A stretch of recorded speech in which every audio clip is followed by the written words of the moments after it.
Good morning, YouTube. It's your girl, Miss Honey.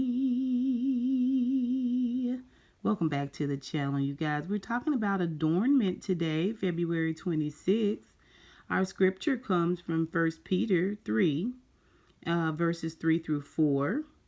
And our morning version is the NKJV, New King James Version. And the evening version is from the TLB version.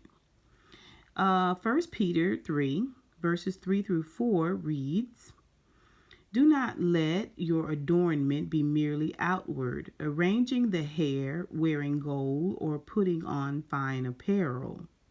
Rather, let it be the hidden person of the heart, with the incorruptible beauty of a gentle and quiet spirit, which is very precious in the sight of God."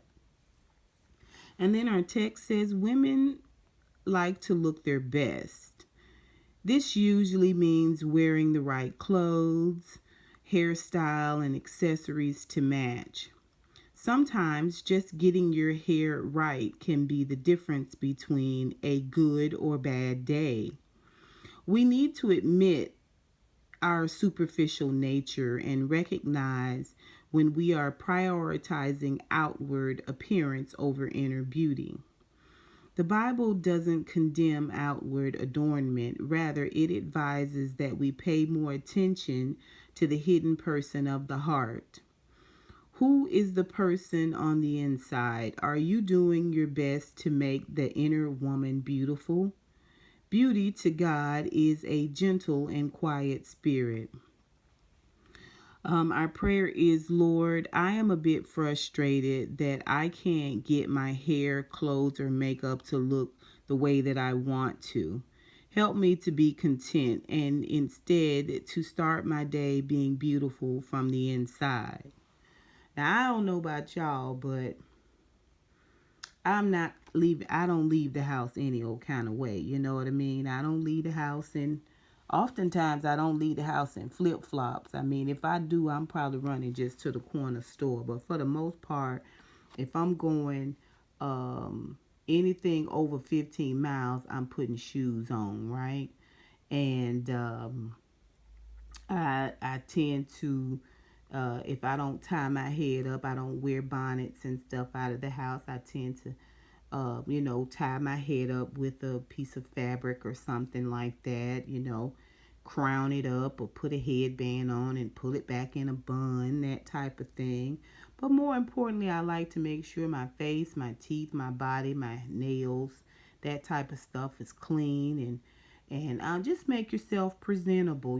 I think that's the decent, civil thing to do.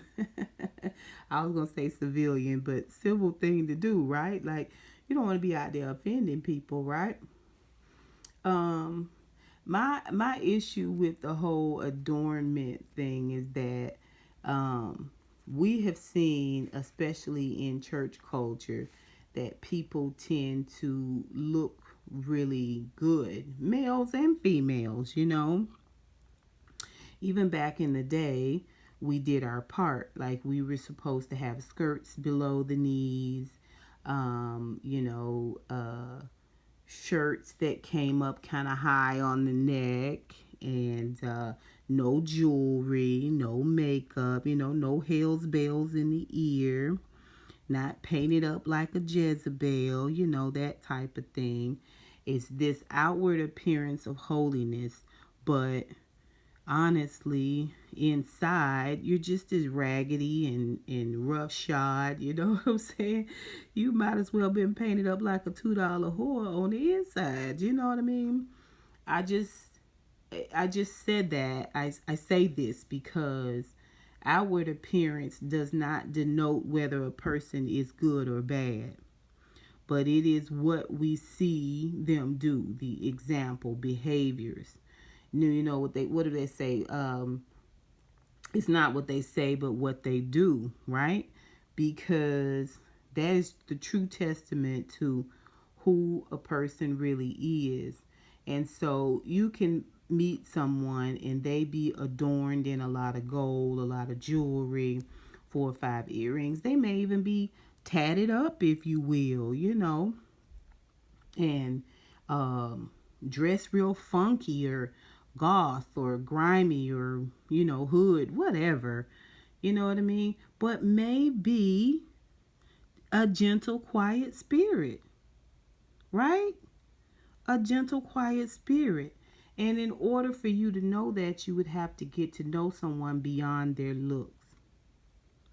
In order for you to confirm or deny this, you would have to get to know a person, right? So, that's all I wanted to say about that. It's really not about what that outer appearance is. And I feel like that's what's being said here in the text. It's really about carrying yourself in a way inside, being and having those gentle, loving spirit on the inside, right? But let's read our evening text. It says, 1 Peter 3, verses 3 through 4, for the evening reads, don't be concerned about the outward beauty that depends on jewelry or beautiful clothes or hair arrangement. Be beautiful inside in your hearts with the lasting charm of a gentle and quiet spirit that is so precious to God.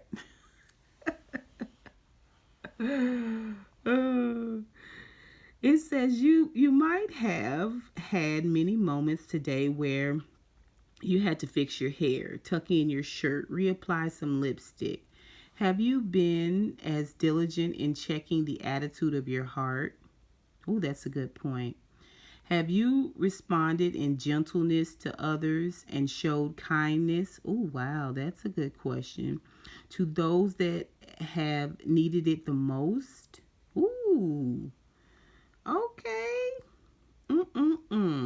Have you been as diligent in checking the attitude of your heart? Have you responded in gentleness to others and showed kindness to those that have needed it the most? Ooh, that's a good question for yourself. Ooh, a lot of people don't think about this. Okay? It says, unlike outward beauty, inward qualities get better with time. Learn to adorn yourself with true loveliness and deliberately display the hidden beauty that is precious to God. And then our evening prayer says, God, I know that I failed a lot when it comes to being beautiful on the inside. I thank you, though it is your grace that makes me beautiful. So I accept your grace and I accept that I am beautiful in your eyes. I choose to allow your gentleness to shine out of my life. Ooh, let your light shine. Ooh, this little light of mine, I'm going to let it shine. And then our question for ourselves for the evening for today is, what are you most concerned about when it comes to beauty? In what ways can you enhance your inner beauty? Listen, I'm going to tell you something. I have seen people whistle stop clean. Okay, y'all know what I mean by whistle stop clean. I'm talking about clean as a whistle, baby. Sharp as a tack. Okay? Stand in a store and belittle a store clerk. Or mistreat the cashier. Or be dismissive to the manager. The clerk at the deli. I'm going to tell you something. You can be sharp as you want to be. But baby, if you dull as a 100-year-old butter knife in your spirit, I promise you, it's going to dull everything else around you. Okay? If you carry a cloud of entitlement and disregard and dismissiveness for others, and it comes out and I only mention this because there are little things that we do. We go through the drive-through, we're in traffic, all of these types of things, and we are acting ugly, talking down, you know, I mean, that's why I reread it, because you might feel like you're doing good, like, oh no, I'm nice to everyone, and you might feel like that because you keep it together at work. But if you take it outside of work and you take it down to the CVS or the Publix or the K Rogers, okay, and you're mistreating people there, it's all for naught. I just want to put it out there. Y'all tell me what you think and put it down below. And until next time, honeybees, I'll holla.